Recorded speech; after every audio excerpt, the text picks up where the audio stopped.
Hello everyone, আসসালামু আলাইকুম। সবাই কেমন আছেন? আলহামদুলিল্লাহ আমি ভালো আছি। আজকের রেসিপিতে আমার কি আছে চলুন তাহলে আজকের ব্লগে আপনাদের সাথে শেয়ার করি। এই তো, আর আমার মেয়ে আজকে খুব খুশি, সেটাও আজকে সন্ধ্যাবেলা কি করেছে, কি নিয়ে খুশি হয়েছে সেটাও শেয়ার করব। চলুন তাহলে আগে রেসিপিতে চলে যাই। আজকে আমি হাতে মাখা গরুর মাংস রান্না করেছি। আর গরুর মাংস বেশিরভাগই কিন্তু হাতে মাখা গরুর মাংস রান্না করে থাকি। এভাবে রান্না করলে খুব ভালো লাগে। আমি যেভাবে রান্না করি সেভাবে আপনাদের সাথে শেয়ার করছি, কোনো রেসিপি আপনাদের সাথে শেয়ার করছি না। ব্লগটি যদি ভালো লাগে তাহলে অবশ্যই লাইক, কমেন্ট, শেয়ার করবেন। এই তো সব মশলা দিয়ে মেখে নিলাম। এখন এই পর্যায়ে আমি চুলায় বসিয়ে দিয়েছি। আর ছিল কিছু টক দই ফেটিয়ে, ওটা একটু পরেই আর কি দিয়ে দিয়েছিলাম। তখন ফ্রিজে ছিল তো জমাট বেঁধেছিল। ওই ফ্রিজে রাখা টক দইটা দিলে কিন্তু ভালো লাগে না, একটু নর্মাল করে ফেটিয়ে তারপর আমি এখানে ইউজ করেছি। এ পর্যায়ে আমি গরুর মাংসটা কিন্তু কষিয়ে ফেলেছি। আজকে একটু সামান্য তেল কম দিয়েছি, কেন সব সময় তেল বলে আমার বেশি হয়ে যায়। আমার হাজব্যান্ড বলে আমি নাকি তেলটা একটু বেশি খাই। আর বলেন তো, তেল যদি বেশি বেশি কি একটু পরিমাণ মতো না দিই তাহলে কি রেসিপি ভালো হয়?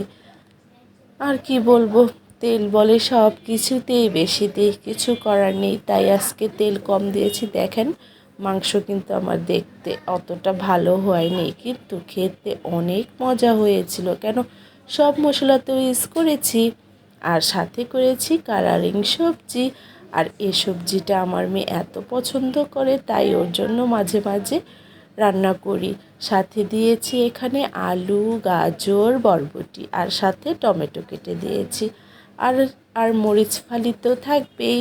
এখন একটু সামান্য লবণ আর হলুদ মরিচ গুঁড়ি, ধনে গুঁড়ো দিয়ে এখানে আমি নাড়াচাড়া করে নিয়েছি। আর সামান্য দিয়েছি পানি।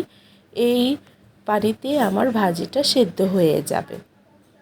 এ পর্যায়ে রান্নাবান্না তো শেষ হলো, খাওয়া দাওয়া শেষ হয়েছে।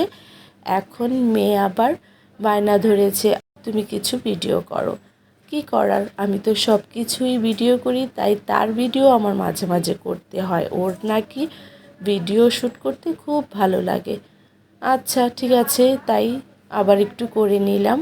ও এখানে চকোস পাঠিয়েছে ওর আপু, বড় আপু, আর সাথে পাঠিয়েছে এখানে রোমা বিস্কুটের প্যাকেট। এখন এই রোমা বিস্কুটের প্যাকেটের অ্যাডও দিবে, আবার সাথে খেয়েও আপনাদের সাথে শেয়ার করবে। এই তো, বাচ্চারা যা চায় তাই একটু মাঝে মাঝে করতে হয়, তাই না? এখন তো খেলো, চকোস খেয়ে আপনাদের সাথে শেয়ার করলো, এখন রোমা বিস্কুটেরটাও খেয়ে অ্যাড দিচ্ছে। দেখুন, আমার মেয়ে কিন্তু অ্যাড দিতে খুব সুন্দর পারে, আবার অনেক কথাও বলে। তাহলে আমার ভিডিওটি এখানেই শেষ করছি। যদি ভালো লাগে তাহলে লাইক, কমেন্ট, শেয়ার করবেন। সবাই ভালো থাকুন, সুস্থ থাকুন। আল্লাহ হাফেজ।